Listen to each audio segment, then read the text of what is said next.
मैंने ये लिखा था अपनी सीए फाइनल जर्नी में, एंड आई बिलीव कि ये लिखने से मेरी एग्जाम्स क्लियर हुई है, ये इतना इम्पैक्टफुल रहा था। अब मैंने एक्चुअल में क्या लिखा है, क्या मेरी सिचुएशन थी, वो मैं सब कुछ आपके साथ बताऊंगी। आप भी डेफिनेटली अगर ये प्रैक्टिस करते हो तो आपको बहुत हेल्प मिलेगी अपने एग्जाम्स को क्लियर करने में। अब एक्चुअल में क्या हुआ था, शुरुआत से मैं आपको थोड़ा थोड़ा बता देती हूँ। जैसे मैंने बहुत बार बोला हुआ है कि आई cleared my exams in very less time, लेकिन मैं बहुत स्टूडियस बची थी। लाइक मेरा ऐसा था, मेरा कुछ और इंटरेस्ट ही नहीं है पढ़ने के अलावा, आई लाइक जस्ट स्टडीज। और मेरा उसमें परफॉर्मेंस भी शुरुआत से अच्छा था, बट फाइनल में भी मेरे लेक्चर्स काफी जल्दी खत्म हो गए थे, बिकॉज मुझे था कि मुझे कैसे भी करके अब एआईआर लानी है इसमें।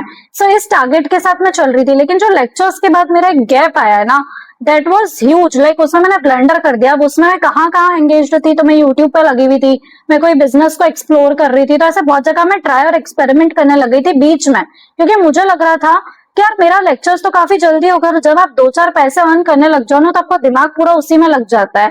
फिर जब हमारी एग्जाम्स भी एक्चुअल में प्रीपोन हुई थी, जब मुझे पता चला कि अब मेरी एग्जाम्स में भी 1 महीना कम है, ऐसे ही का वो एक अनाउंसमेंट आया, तो मेरी पूरी दुनिया हिल गई थी। Like I am very strong mindset की हूँ मैं बिल्कुल भी लाइक स्ट्रॉन्ग हेडेड एकदम, जो सोच लिया वो बस करना है, किसी से नहीं डरना है, किसी के बारे में कुछ नहीं सोचना है, आई एम दैट गर्ल। लेकिन जैसे ही वो नोटिफिकेशन मैंने पढ़ा कि यार एग्जाम्स तो प्रीपोन हो गई है, ये तो सोचा ही नहीं था, तो मेरे आंखों से एकदम आंसू टपकने लगे। और वो कभी नहीं हुआ था। लाइक ऐसे मैं देख रही हूँ कि मैं रो रही हूँ, लाइक इतना शौक मुझे लगा था। और उस टाइम मुझे लगा था कि अब सब कुछ खत्म हो गया, मैंने अपनी लाइफ में इतना टाइम पास कर लिया, और मैं सोच भी नहीं पा रही थी कि यार मुझे अटेम्प्ट्स कैसे लग सकते हैं। जब मुझे दिखा ना कि यार मेरे पास, मैंने कुछ करा ही नहीं, मेरे पास कुछ भी बैकअप रेडी नहीं है, और मेरे एग्जाम्स 40-45 डेज के बाद है, तो मेरे पैरों तले जमीन खिसक गई थी। मैं कुछ भी बचा ही नहीं था, आई वाज सो शैटर्ड। अब उस टाइम पर जब मैंने अपनी प्रिपरेशन शुरू करी, सबसे पहले मैंने वो रोना धोना कंप्लीट करा, आधा पौन घंटा। उसके बाद सोच लिया कि अब ठीक है, जो टाइम बाकी है उसमें करना है। मतलब कैसे करना है, क्या चैप्टर्स फॉलो करना है, कैसे पढ़ना है, कौन सी बुक से पढ़ना है, वो कुछ भी सोचा हुआ नहीं था।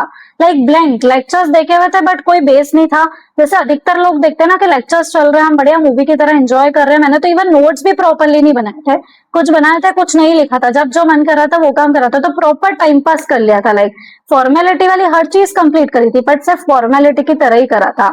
अब एग्जाम से वो 40-45 डेज पहले मैंने ऐसा क्या मैजिक करा। और उस टाइम पढ़ना तो टास्क है ही, वो तो अपने को सबको पता है, लेकिन इमोशनली इंसान इतना टूट जाता है ना, क्योंकि उसका इतना अच्छा पास्ट रहा है, उतनी एक्सपेक्टेशन है सोसाइटी को, चलो वो भी छोड़ो, पर मेरी खुद से भी एक्सपेक्टेशंस थी, क्योंकि मुझे आगे अपना करियर ही उस चीज में सेट करना है।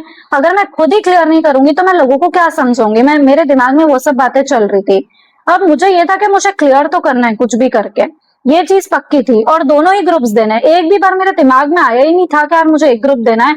पढ़ना स्टार्ट करा, उसके बाद ऑब्वियसली आई वो सब चीजें दिमाग में कि नहीं हो पाएगा, बट फिर भी वो फोर्सफुली कहीं ना कहीं, क्योंकि घर वालों का प्रेशर था कि तू तो दोनों ग्रुप्स देगी, उनको लग रहा था कि मैं डर रही हूँ, इसकी वजह से मैं मना कर। जब मैं प्रिपरेशन कर रही थी, मैंने अपने आप को इमोशनली कैसे संभाला, मैंने क्या काम करा।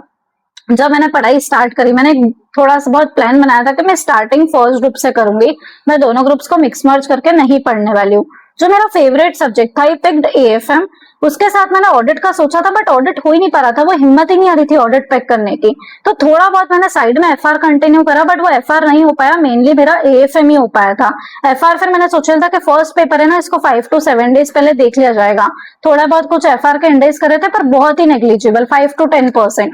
पर एएफएम बहुत अच्छे से कर लिया था। और एएफएम जब मैंने लेक्चर देखा था, तो एएफएम मेरा फेवरेट सब्जेक्ट था, तो तभी भी मैंने थोड़ा बहुत बेस बना हुआ था एएफएम का। तो एएफएम अच्छे से करा। उसके बाद में फिर मैंने ऑडिट के साथ सेकंड ग्रुप पे एक सब्जेक्ट डीटी पिक करा, लास्ट में आईडीटी रखा। फिर एफआर को मैंने एग्जाम से पहले के लिए छोड़ रखा था, इसलिए एफआर में भी बहुत सिलेक्टिव करा। तो अब ये सब जब मैं जर्नी फॉलो कर रही थी, क्योंकि मुझे इतना ही टाइम मिला था कि मैं सिर्फ एक ही बार पढ़ पाऊंगी कोर्स को, उसके बाद डायरेक्ट एग्जाम में, तो इतनी टेंशन होती थी। जो टाइम में सोचकर चलती थी चीजों के लिए, वो टाइम से बहुत ज्यादा टाइम लग जाता था। सो हर दिन मुझे वो फीलिंग आती थी ना मन में, नहीं हो पा रहा है, नहीं हो पा रहा है। और शाम के 6-7 बजे तो पता नहीं क्या होता था, ऐसा लगता था कि सब कुछ गया हाथ से, अब कुछ भी नहीं बचा है।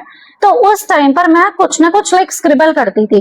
तो मैंने जैसे आपको ये डायरी बताई ना, एक छोटी सी डायरी मैंने अपनी 12th से बना रखी थी। मैं बहुत ज्यादा जर्नलाइजिंग कुछ करती नहीं हूँ, बट थोड़ा बहुत कभी कभार लिख लेती थी। तो मैंने अपने आप को, और इसमें इवन मेरे जो पढ़ाई के टारगेट्स थे ना, वो भी मैंने लिख रखे हैं मंथ वाइज। तो अगर आपको ऐसा दिख रहा है, तो मैंने ऐसे सेक्शंस बनाए हुए थे लेक्चर्स के लिए, और मैं इसमें से टिक टिक करती थी कि टोटल कितने लेक्चर्स हो गए, कितने बाकी है, हर दिन में मैं कितने लेक्चर्स कर रही हूँ ट्रैक के लिए। तो ये वो वाली डायरी थी। अब जब मेरी वो फाइनल की एग्जाम्स चल रही थी ना, मैं कुछ कुछ चीजें लिखती थी, जैसे इसमें पीछे मैंने कोट्स वाला कि खुद को समझाने के लिए, क्योंकि आपको किसी और की बातें समझ में आती है पर मैं तो यूट्यूब वीडियोस वगैरह उस टाइम पे कुछ देख ही नहीं रही थी, सब कुछ अवॉइड कर रही थी, तो मैं खुद को समझाने के लिए कुछ बातें लिखती थी। वो मैं बातें आपको पढ़ के सुनाती हूँ। तो वो बातें मैंने सब यहाँ पर लिखी हुई है ना, इस टाइप से मैंने वो सारी बातें कुछ कुछ लिखी हुई है।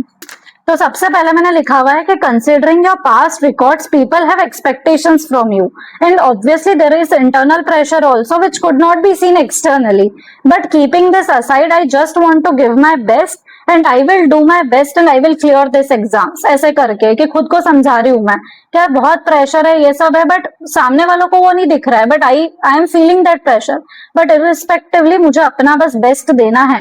अब मैंने कुछ कुछ चीजें और लिख रखी है, मैं आपको थोड़ा बहुत पढ़ के सुनाती हूँ।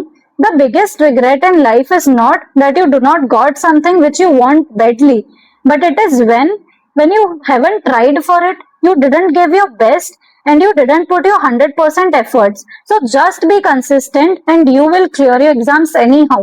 So ये एक तरह की मैनिफेस्टेशन है, मैं खुद को समझा रही हूँ कि मैं तो एग्जाम्स क्लियर कर ही रही हूँ, इसमें कहीं पे भी कोई नेगेटिव थॉट है ही नहीं।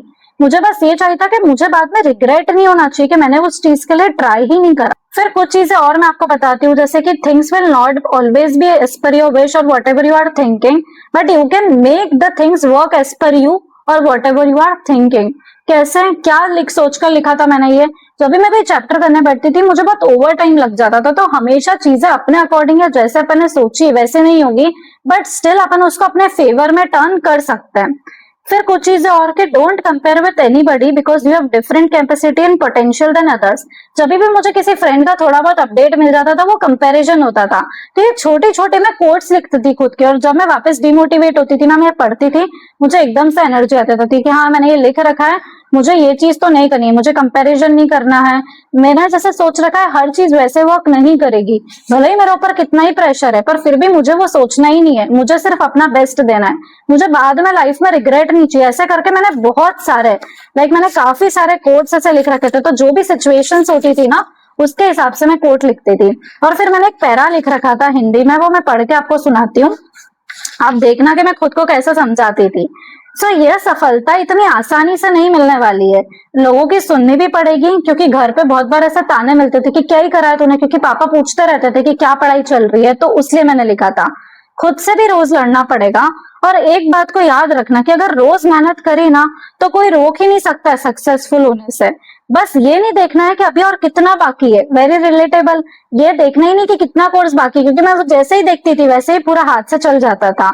बस अपना टारगेट रोज का अचीव कर, और जितना भी कर रही है ना उसके लिए खुश रहे, अपने आप को रोज डेली बेसिस पे रिवॉर्ड दे अगर वो टारगेट कंप्लीट कर रही है तो, और बस लगे रहे, जितना ऊपर है उतना कर ले, आगे का नहीं सोचना है।